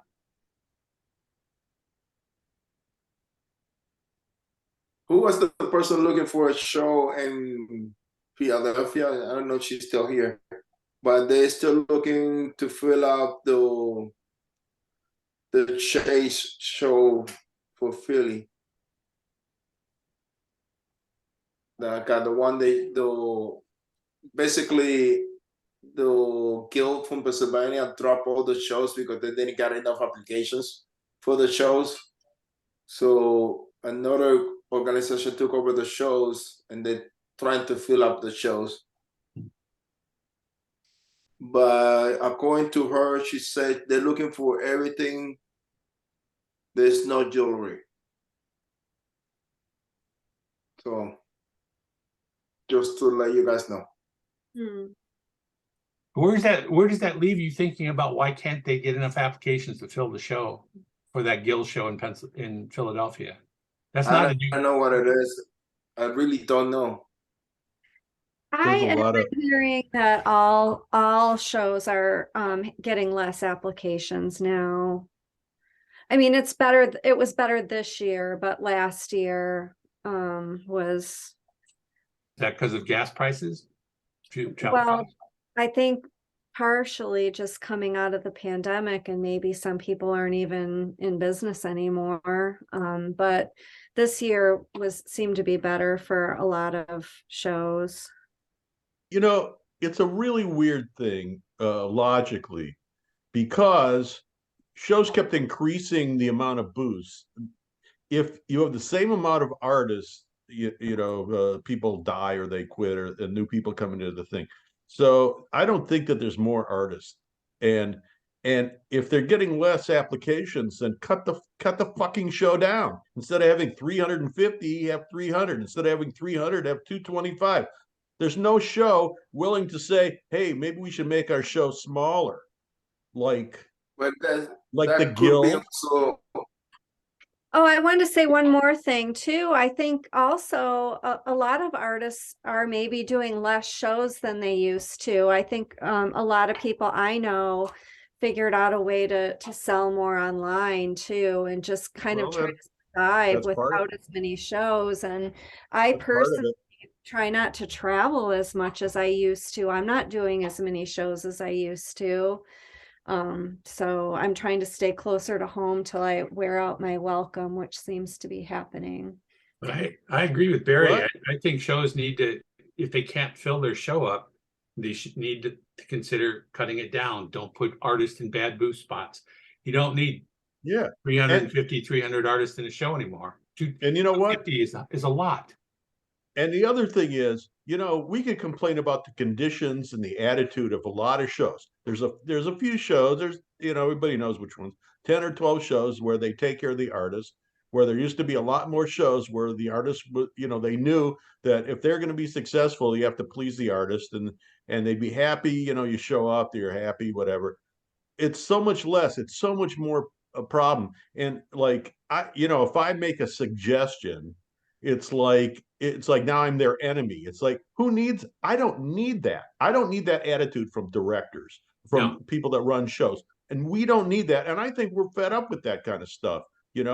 I really appreciate the shows where they treat you like I don't want to be treated special. I just want to be treated well, and there's just a lot of things. And I mean, if I was younger, I'd never do this. I wouldn't do this. Well, not the way it's evolved into it. The way it was that's right. 20 years ago, we probably would, because it was that's right. positive, right? 30 years ago, yeah. But also you have to think about Amy Under had this philosophy that the show should not have less than 100 artists. If you cannot get 100 artists, the show cannot go. Also, at some shows, in my opinion, the ideal number is 200, but that depends on the market. There's a show in here in La Grange that they only take 50, 65 artists because that's what the area can absorb. Mm-hmm. So, and they figure out how to not lose money by getting a sponsoring other things to make money, but it's run by the Chamber of Commerce, so it's a little bit different. But you also have to think about how much we don't know the budget for the show. I don't know where the money goes exactly. We don't know that. So sometimes they have to have the philosophy. They have to have X amount of artists in the space that they have. If not, the show looks like a ghost town. Even if you spread out a lot. But when the top shows in the country built themselves up, about ballpark figure, how many artists did they have? I didn't think the shows like the Cherry Creek, the Main Streets, the Plazas, the St. Louis had more than 150 to 200 artists. Yeah, that's right. So they demonstrated that you don't need lots of artists. You need a good patron base to draw from. You need good corporate sponsorship to promote the event. And then you need good artists that sell that's right. Those people want to buy. That's and right. Right. And that works. It does work. It's proven itself over and over and over again. It doesn't. I've written that. I've talked that. I've said that for years and years and years, and it doesn't do any good. No, it's frustrating because, like you were just saying, if you give a suggestion to a promoter to try to help them based on the breadth of your experience around the country in different situations, different shows with same situations that you're encountering at their event, you have an experience that they don't have. And if they're unwilling to listen to you, that's tragic because you're being assholes to not. That's normal. Listen. Yeah. That to me there's more of that than there are people that are willing to listen. Yeah, I agree. It's also, I think it's a combination of a lot of things right now. People are not traveling, they're doing less shows. And they're doing less show with the quality what they're expecting to get out of this more than enough. And because they're doing less show, the expenses are lower, they're making the same amount of profit. So yeah, there's a lot of things going on for the show. Yeah, because hotels aren't giving discounts much anymore. Gas prices are still up. The cost of doing the art show is more than it was before, plus all our cost of materials. Yeah. Eye-popping was like for people doing Old Town Art Fair this weekend, if you wanted to stay, this is really mind-blowing. One of the complaints that I have from the show, The hotels around here for that weekend was like a $300 a night. Yeah. Ouch. And then and then you have to go to the O'Hare to get something for $100 $150 Yeah. price point, right? But here's the kicker. They provide you parking, right? $150 starting on Friday to Sunday. But if you need to take your car out, you have to pay extra $25. Really? Yeah. Yeah. They're trying to get rid of their show. They're making it impossible for artists to do the show. Yeah, They're not doing the math. that's What right. does it cost to do a show? How much money? What is the break-even point of the artist? You think any show thinks about that? What is the break-even point of an artist, and how can we keep that at a decent level so they can make some money? There isn't any. They're not thinking about that. Because I was just thinking about if you come to the show, you got probably you have to get here Thursday. You have to set up Friday, so you have Thursday night, Friday, Saturday, Sunday. So 4 nights, that's $1,200 easily. The show costs you $750, so that's $2,000. Then parking, you have to pay parking at the show. That's going to be $170. So you're in $2,200, right? And then every time you go to the hotel, you have to pay another $50 to park. So that's another $200. So you're in $2,500 before you even open your tent.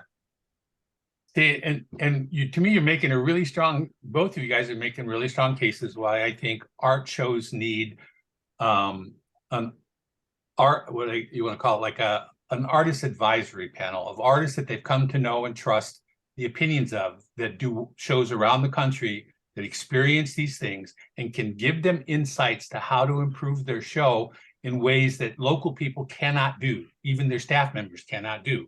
We see and pay attention to what we're experiencing, and we learn as we do that. We learn what shows we're going to walk away from because they're not going to change, or we learn what shows, and we do experience promoters that listen to what we have to say, because we all learn, right, as we go through this.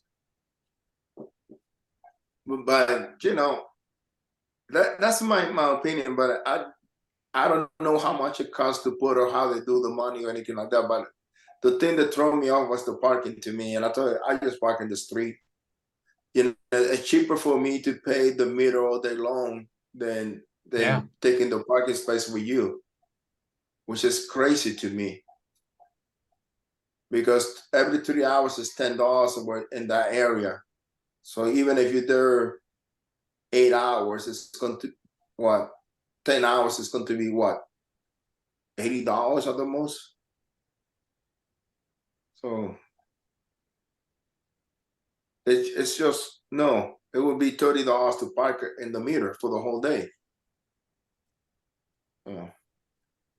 Yeah, that's a killer. I didn't realize Old Town was that expensive to do. Yeah, it's not expensive. And a lot of people were staying in the band, other people was staying with friends in the area, but it's not cheap. I think that there's something to think about it. But once again, there was nothing wrong with the show. The show was packed. I mean, packed, even with the rain. And people was buying, but they know, in my experience, there was no buying big ticket items, which is nothing to do with the show. You cannot complain really anything about the show, doing anything wrong. So, well, you know, I look at looking at their website, Old Town Art Fair sponsors and partners. You know how many they have? 7. That's it, 7. And Art Fair partners, 3. That's just a ridiculously small number of corporate sponsors, isn't it? I think so. But what are they doing wrong that they can't even get corporate sponsorship? They don't go out and get them. Look at the hardest thing to do. You know, I had a friend that sold Yellow Pages advertising, and they would have to make cold calls, and these people don't want to do that. I don't think they don't want to go because it would be easy to get sponsors in Chicago. I would think. I would think so too. And that money that they bring in gives you so much more flexibility on how you run your event. Well, I don't think that you know, I walked the show and they don't have booth for sponsors in that show. So Yeah, they do. no, I don't think so. I will have to ask around, but I don't think I saw it. At least in my section, the only thing that I have was just food and no sponsors whatsoever. You know, like a hockey, like a AT&T selling. No, they didn't have anything like that. I don't think they have anything like that in the entire show. So that Do could they have be one of the what? And you know TV what? stations, radio stations. I'm looking at like Cherry Creek, and their sponsor list is scrolling constantly by TV Yeah, stations, radio stations, home groups, all kinds of people that exactly. sponsor. And that's money. They see they see their patrons, their types of people in how the event is held, I think. That's why they sponsor it. And that's a lot of money that each one of them is bringing in that gives so much power to that art show. Hey, Ron, Yeah. in one of the few years I've done St. Louis, Cindy Lyric was talking, and she's talking about sponsorship, and she was saying that they had to turn away sponsors. At St. And Louis. yeah, and that's sort of like you know, that registered with me, because if you if you have a really good product, Yeah. you know, meaning really good artists, and you want to associate, if you're a business, you want to associate with that quality and quality. Yeah. And it's really easy. It's the thought process might be the other way around. It's like if you you know, there are businesses and local businesses that maybe aren't that savvy, and their sales start declining. They raise their prices to make up for it. No, it's just the opposite. You lower your prices so you get the volume. You get people coming in. Or in our case, if you have a business around the art fair, you know, on the street, oh, nobody comes into our during the art fair. We don't want it there. Wait a minute. You have all these people. You have an opportunity. You have all these new people coming to the area. That's right. You know, do whatever you can. You know, lower your prices. Have a sale. Put stuff outside. Have a art fair special. Become visible to them. There's a really, I mean, it's so. And I ran a store before I ever did this, so I know exactly what you have to do and how it works. And it's amazing the people that they think that it's an opportunity. Come on. It is. And the only downside that I could ever see to that is if one sponsor didn't want a competing sponsor to also share the limelight, then fine, pay more money, you know, we'll give you so. But you're right. You know what? What? You know, when you look at like sporting events, you know, you just talked about competing things. Yeah. Sporting events, they might have two, you know, one after another, two car companies. You know, the commercials one after the other. It's two different car companies, or beer, you know, commercials. I mean, they're all doing. It doesn't bother them to be next to somebody, or hey, it's in fact, it's a good thing if you know, then they can compare vehicles, especially if you think your vehicle is better than somebody else. Yeah. Somebody else's, then you know, advertise and let them compare the two. I mean, it's called, it's opportunity. I never understood exactly that. Because and I think Des Moines is a good example of it too. If you're going to bring all these people to spend money into Des Moines, Iowa, or to St. Louis, or to into Chicago, to Old Town, that's your customer base. You want them to know that you're there. You want them to be, you want to be visible in front of them, because that's your business. That's what you do. It's funny that you bring up Des Moines, because I've always tongue in cheek said, you know, before you're allowed to run an art fair, you have to go work for Stephen King at Des Moines to figure out how to do it correctly. Right. He micromanages everything. I mean, it's really impressive that he takes care of every little detail. Even walking, you know, when it rains, they walk around with these big vacuums and suck up the water in on a standing. So that, I mean, come on. And You're right. parking, you can stay in they have a parking lot that's it's maybe 4 or 5 blocks away. You can park there and you can stay there. There's a whole bunch of artists that stay there. It's a little party. You know, I mean, it's better to get a room, and I've gotten rooms there, but you know, on occasion I've stayed in the parking lot. And even if I don't, you just drive and you pull into the parking lot. Free. It's free. You know, it's all included. And I mean, everything. They have this thing in the morning. If you get there before 9 o'clock or 10 o'clock, you can have a Bloody Mary, you know, way to start your day off, or you know, they had start what a else? day off. Yeah, that would. Yeah, there's all these little things at Des Moines. Des Moines is such a pleasure to do because of that. And I you and know. I agree, because of all the shows that I know of in the country, it's probably the best example. If you can do something like this in Des Moines, Iowa, in the middle of the country with That's no big right, supporting that's cities right. around you, you're That's doing right. everything correctly. Everything correctly. Yeah. When somebody asks me, you're like, where? Oh, well, where are the really good shows? And I bring up Des Moines. It's so funny because it's Des Moines. You know, it's not LA and it's not New York and it's not Right. Chicago. It's Des Moines, Iowa. And yet, why is that? I mean, yeah, because it could be anywhere. You know what? If you ran the show, if they were as competent as as um, as Stephen King or Cindy Lyric or you know you know, any of these other better shows, the people that run them, if they were as competent everywhere as those people, every show would be great. We'd have 30 of them, and then you could, because you can't, if it's a really good show, you can't do every show. So then, okay, so Yes, let's say you can do can. 10 shows, 10 of the good shows, because the rest of the time you're making work. So then the rest of us get to get the other 10 shows. That's right. You know, it's so much better for all of us instead of fighting for those few spaces. You know, Agreed.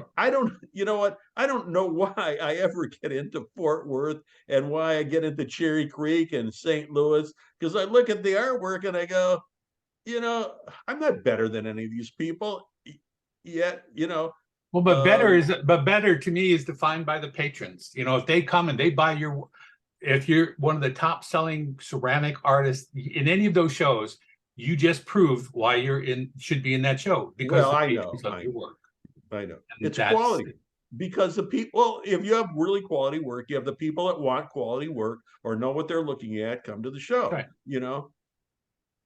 Or they love your vision of what you create. That's right. That's right. And it looks better in their houses than, yeah. You know. Yeah. Free will choice. You two are missing one little thing. Oh, okay. No. But, okay, go ahead. Okay, so you get the sponsor. Where are you going to put the sponsor? Well, not all sponsors on the want brochure. a space. Not all That's sponsors. right. Yeah, the brochure. They don't all want a space there with a tent to sell at the show. They want to be They're not selling at the associated show. in all the advertising, all the publications, as one of the sponsors of the show. So they're in front of people. So maybe that's what Old Town is doing. You know, maybe those people want a space in there that I want to do, give a space to sponsors. So But see, like maybe, for example, Lohmeyer puts their sponsors out in the front of the show for people coming in from the parking lot, and there's about 12 or 14 pop-up tents there, but they're disassociated in a way from where all the art is or where the music is. Both. They're out there in the middle of nowhere. But they have the layout for that, the space for that. I think the thing that you have to think about it is also, when you guys are thinking about this thing, is if the show in particular have a space to separate the sponsors from the rest of the artists, because I know that none of us wanted a sponsor next to us.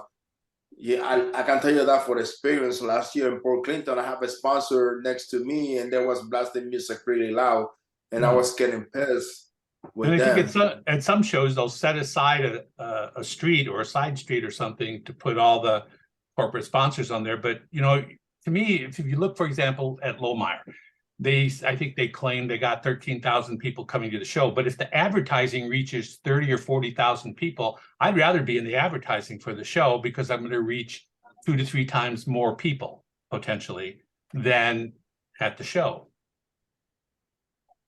Wouldn't you? I don't know. It's like I said, it depends on the layout of the show. it depends on the show space. Right. You know, you cannot. It's different for every single show. You know, because what I works for Lowmeyer, that will not work in Old Town. That will not work in, like in Port Clinton. You had to put, and then this is the other thing. And then a sponsor that want to be in a place where they can be seen by everybody. Well, for example, at 57th Street, were there booths there with sponsors in them? No, they didn't have any. Is that because they didn't have any sponsors or because they didn't put sponsors and booths at the show? I really don't know. I need to take a look at that. That's a good question. But they didn't have no sponsors whatsoever. Booth space. Do they have a brochure? A handout? No, not really. So there's no place where if you're a sponsor, you can, you know, put your logo or have your advertising like most of the shows that No, sell that. no in 57th Street. I'm pretty sure.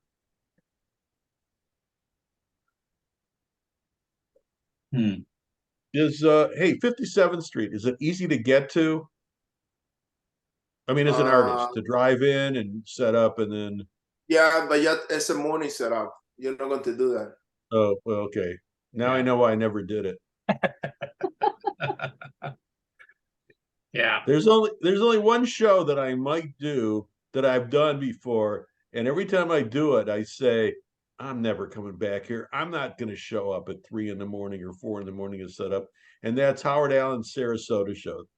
But it's a good show in a good area. So, you know, hey, you know, and bring up Howard Allen. You know, he's one that doesn't have music. He doesn't have a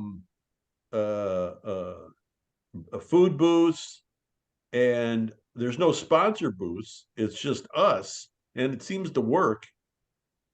Yeah. You know, with all his shows. I mean, it's great. Just it's about the art, and he seems to draw in people to come to the Yeah, show. I don't. You know what? I don't know how he does it in terms of like there are other shows that have other promoters that have shows in the same area or nearby, and they don't get the traffic. How is it that he gets the traffic and nobody else does? Yeah, I know. That's rhetorical, but you know, I mean, it's a good thing. I'm not, you know, whatever he's doing, it's great because that's what he does. Yeah, some shows were like that. I remember Broad Ripple in its early days was even with a entrance fee, they drew 25,000 people to the show, and they didn't mind paying the fee to get in, and they bought art. It was a good combination. Some shows. Hey, the one year I did it, it was $15 to get in. Oh, I could see that in Florida, in Coconut Grove, but in Indianapolis, but they still got $15 to walk in the door. 23,000, 25,000 people coming through the gate. That's not bad. And if they're willing to spend $15 to get in, I don't think they're going to hesitate at buying your ceramics or my photography or anybody's work, any paintings, anything. They're going to go. Unless they blew their wad driving. 57 doesn't have the sponsors. Pardon? 57 doesn't have the sponsors. Really? You don't? Okay. That's one of those shows that relies on all the money from the artist to do the show. Put it on. Same here. Bye. Yeah, it hurts, doesn't it? Ouch. Yeah, I think that Chicago Public School lent them the school for free. So. Yeah, and then have you ever done that one of a kind show that costs a small fortune? Oh God, when it used to be the one of a kind. One of a kind, yeah. You know, when Kathleen it's Kathleen Hogan that runs the show now. When she took her over, she changed it to a gift show. It was always a gift show. Right from the beginning. It was always a gift show. No, it was not a gift show. I can tell you, you can the first 10 years you will be selling high-end paintings, high-end things. It was full of art. It was $2,000 booth fee instead than $3,000 now. No, actually, it was $1,500. Then they raised it up to $2,000. Then they raised it up to $3,000. And it became a gift show. Well, wow. you got to understand it's union, so you can't do anything. You can't even plug your own lights in. You know, they got union guys to do all that stuff indoors, so they're paying them union. You know, they're getting paid union wages to do all this stuff. So the expenses are way up. It's different when you do an indoor No, event I'm not saying the the opposite merchandising. of that, but the show is marketed now like the December show is marketed like a gift show. Yeah. The April show is marketed more like a fine art show, and it's cheaper to do that one. But the show that's well attended is the one in December. Yeah, So no, you have to pick it, and there are people that are zero out to that show. So, but I was one of the first one to say that, and I got chewed out, beat up, spit out, and Still here. so who cares, Oscar? Like, who cares? Like, let them say what they want, you know. And then suddenly, little by little, I keep there's telling only you a handful this. of them left in there. I keep telling you this, Oscar. Well, folks, I gotta go. It was absolutely a pleasure. Yeah.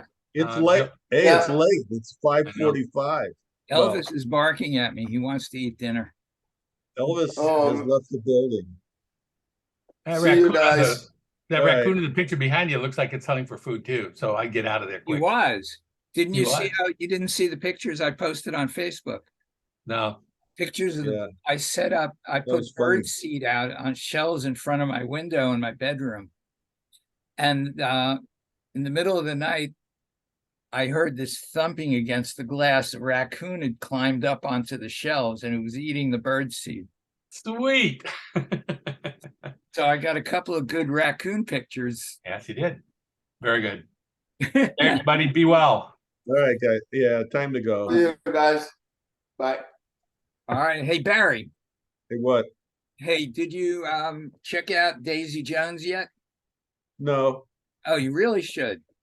Yeah, when I got time. I'm watching Bosch Legacy. I've watched that already when it first came out. Yeah, I just caught it. I was looking for maybe the next episode next year, even though I know they weren't going to have it. And then the police chief passed away. The black guy that played the commissioner, Uh-huh. he passed away. So and it was great. The whole legacy thing's really good because it continues the story with less people, but one by one they all make cameo appearances into the thing. So you get the two old guys, the two old cops in it. One, and then the last one, it was JT, his partner. You did a cameo, so it's kind of fun to see it. I'm not done with it, but Well, there's supposed to be another season, but because of the writer's strike, everything is put on hold. no, I thought it was done. I thought they were done with. Oh, with no, that. I thought it was they were going to do it again. They could write. I mean, they could write. He's written a gazillion books. I mean, they could do 15 years worth. Yeah, I know. Did you watch? Have you watched The Night Agent? No, I've That's hardly watched anything. I'm That's working. another really good series. I'm in work mode. I'm cranking them out. Daisy Jones, I watched the whole series for a second time. I'll get to it eventually. I mean, the music is phenomenal. I bet. That's what I did. I definitely read that. Yeah. Okay, I gotta go too. I gotta see right. these pots behind me. I gotta trim them. Okie dokie. All right, I'll talk to you. All right, bye.